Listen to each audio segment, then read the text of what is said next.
Coco Chanel called him the only true couturier. Christian Dior said, "We are all just musicians. He is the conductor."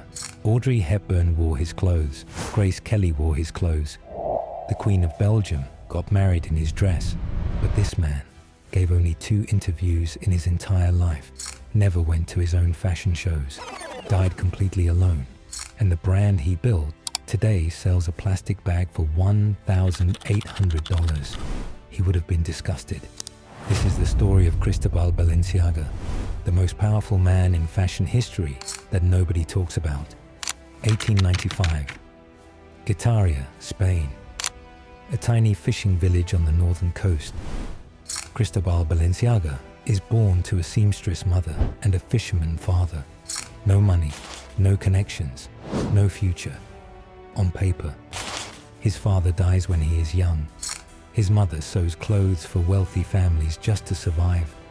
And young Cristóbal watches every stitch, every fold, every cut. At age 12, something happens that changes everything. He meets the Marchioness of Casa Torres, one of the most powerful aristocratic women in Spain.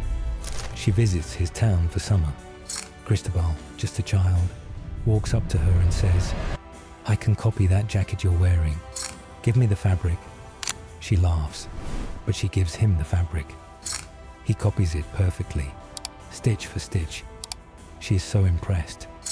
She sends this poor fisherman's son to the best tailoring school in Madrid, pays for everything.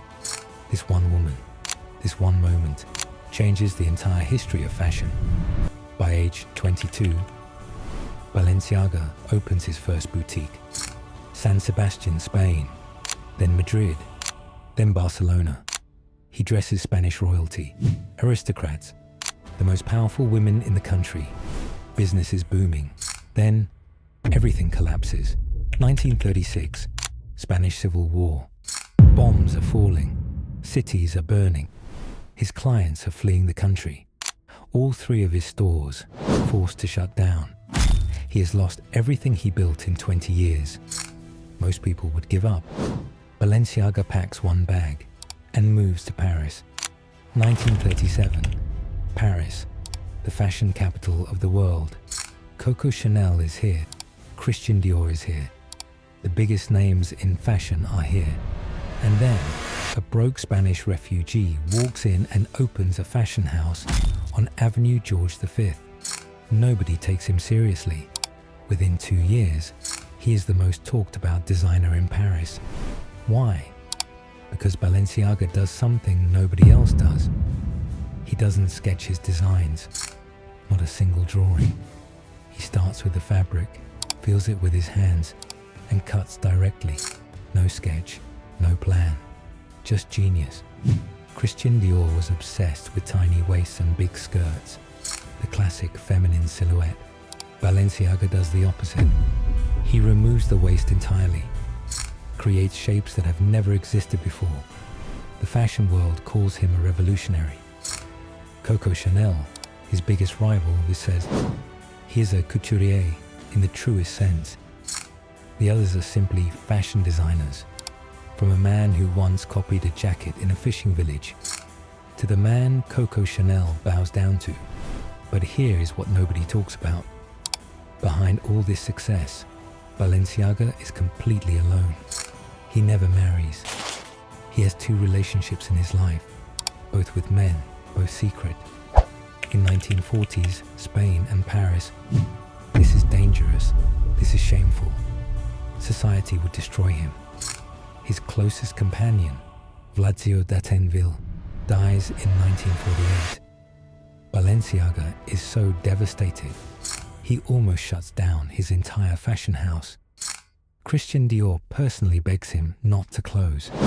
He continues, but something changes inside him. He becomes more reclusive, more silent, more obsessed with perfection. His staff says he would make a seamstress redo the same stitch 20 times until it was perfect.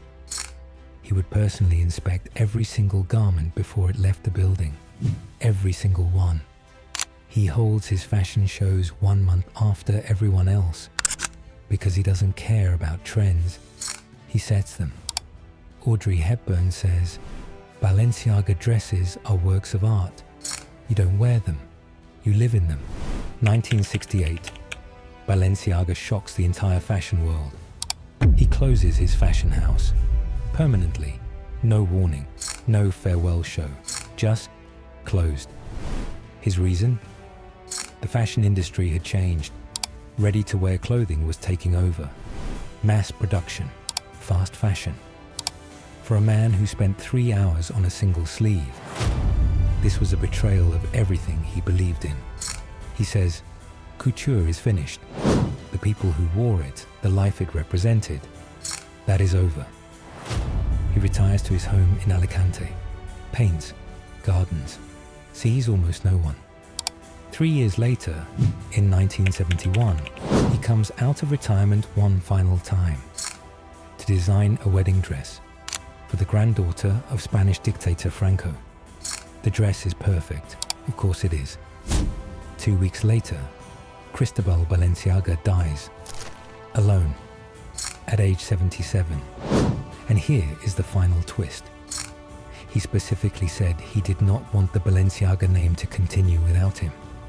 Today, the brand he created sells a $1,800 plastic bag, a $500 destroyed sneaker, a dress that looks like a trash bag. The man who spent 3 hours perfecting one stitch, his name is now on a $300 keychain. The most private man in fashion history is now one of the loudest brands in the world. He would have shut it down himself. From a fisherman's son in a Spanish village to the man Coco Chanel called her master, Cristóbal Balenciaga never chased fame, never gave interviews, never attended parties. He just worked. Perfectly, silently, obsessively. And that is exactly why, 50 years after his death, we are still talking about him. If this story hit different, you know what to do.